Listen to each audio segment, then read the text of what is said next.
Hello everybody, it's Mike from Overground.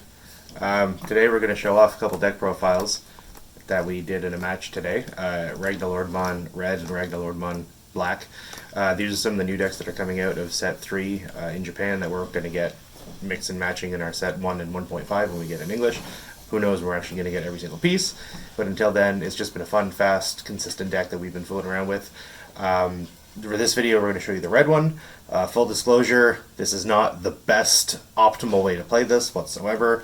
This is just something we put together real quick based on just general card choices or anything, just to kind of get a feel for it. And then as we continue to play the game and as the meta gets more defined and progressed, then we can make changes accordingly. So if we're going to start off with the babies, so we're playing 3 Digimon, the Bread Boys, Gilmon, baby, so cute, and Baby Demon. So the reason these babies is just Digimon, if your opponent has 5 or more in your trash, you get plus 1,000, which is going to come up pretty much all the time. And Baby Demon, if your Digimon does have piercing, it gets plus 2,000 DP.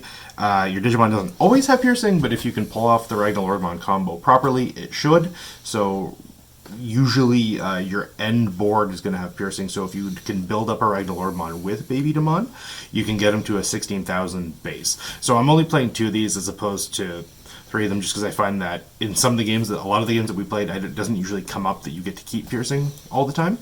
But if it comes up that I can manage it more frequently, then I might actually bump this up. So for now, these are just the babies that we play. Okay, so from the babies onto the other babies. So these are the rookies. Again, these are not the best choices, believe me, but it's just, we're just trying it out, having a good time. So 3 Biomon, this is the this is the promo Biomon. So this is when it destroys a monster by battle, you get to draw one. So if you do, again, if you can somehow build up your Digimon to have piercing and you have the Biomon in your source, not only do you get to destroy them and do a security check, you also get to +1 draw, which is pretty cool. Mono Red Magnaloardmon, just because he's cheap, he's 2 drop. And then 3 Agumon. This is starter deck Agumon. It's just if it's in the source, it gets plus 1,000. And then 4 Zubamon. This is your starter card. You want to play this usually on turn 1 or as often as possible. And it lets you reveal the top 5. Search for a Legend Arms and a Ragnaloardmon. So these are the rookies that we are playing.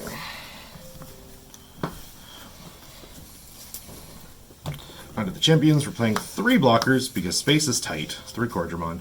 And this deck is pretty aggro, so you don't really have a chance to really end a turn on a blocker, but sometimes it comes up. You're playing 4 Dark Tyrannomon because it's a 1 cost, helps you turbo into your Ragnaloardmon faster. Playing 4 Security Greymon.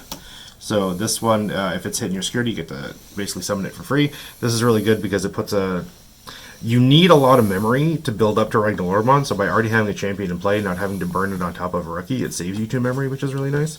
And then the last champion is 3 Zubaigermon. So this is part of the primarily like the ultimate Ragnaloardmon that you can build up to, because the ultimate Ragnaloardmon in the red version specifically is going to have security attack +3 and piercing.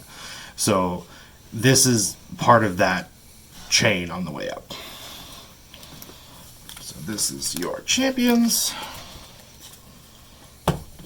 Onto the ultimates, we have 3, I'm going to say this right on the first shot, Lavagaritamon, yeah! And then we got 4 Duramon.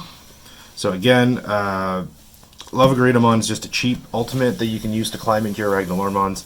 And Duramon, the reason we play 4 of it, I might actually switch it, the ratios, because you could play 3 of this and get away with it and search it off of Zubamon earlier in the combo, but I just play 4 of it now because it's just part of the final form. So this, in combination with the Zubaigermon, will give you the security attack +3.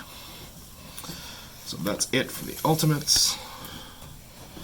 So now we're going to go into our megas. So we have 4 Durandamon and 3 Phoenixmon.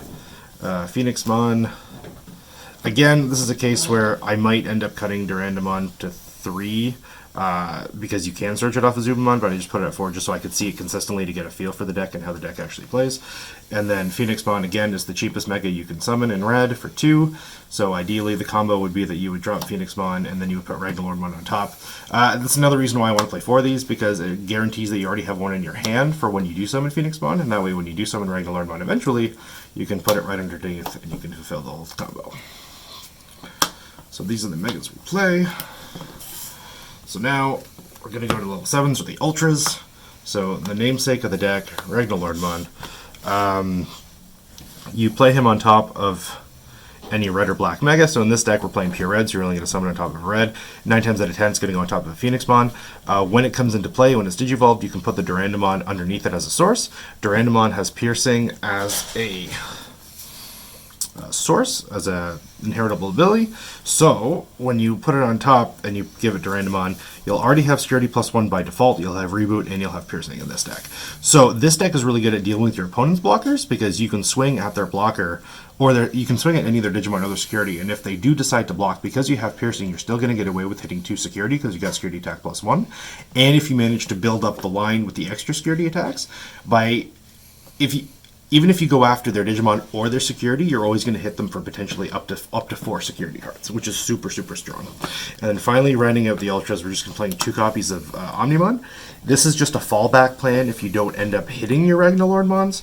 So if you're sitting on a Phoenixmon, or you have to hard evolve into a Durandamon just to get a big beater on board, you can go into Omnimon right away, and that'll clear off a monster. And if you have enough memory to spare, potentially you could get a double attack in with Omnimon. So also, cool thing to note is that if you evolve Omnimon on top of Durandamon, your Omnimon also has piercing, which means you can attack twice. No, actually, you can't attack twice with piercing. But you can choose to not bounce the level 6 if you want to keep it with piercing, so you'd only get the 1 attack. So that's just something, kind of a weird interaction. We learned it in one of our games because I thought if you attacked, you would keep the piercing and then bounce it, but by bouncing it, you actually remove the piercing altogether, so you just got to be careful. So that's it for the Ultras. So the last cards in the deck, literally just 4 Terraforce, the best removal in the game. You play max it out because you want to see it in your security as much as possible. So that way when your opponent runs into it, that can clear their board and free the way for you to go full aggro. So yeah, that is our take, version 1.1 on Ragnaloardmon Red. Again, we're still fiddling around with ratios. We're still kind of learning how to play the deck in general as we learn to play the game as well. But this seemed to be one of the most consistent decks coming out of kind of the game's inception based on the cards that we're going to be getting within our first 2 sets. It's really consistent at generating pluses. It's really consistent at generating a lot of damage. And yeah, it's just a really good deck overall. And we look forward to teching it out and making it a little bit more competitively viable.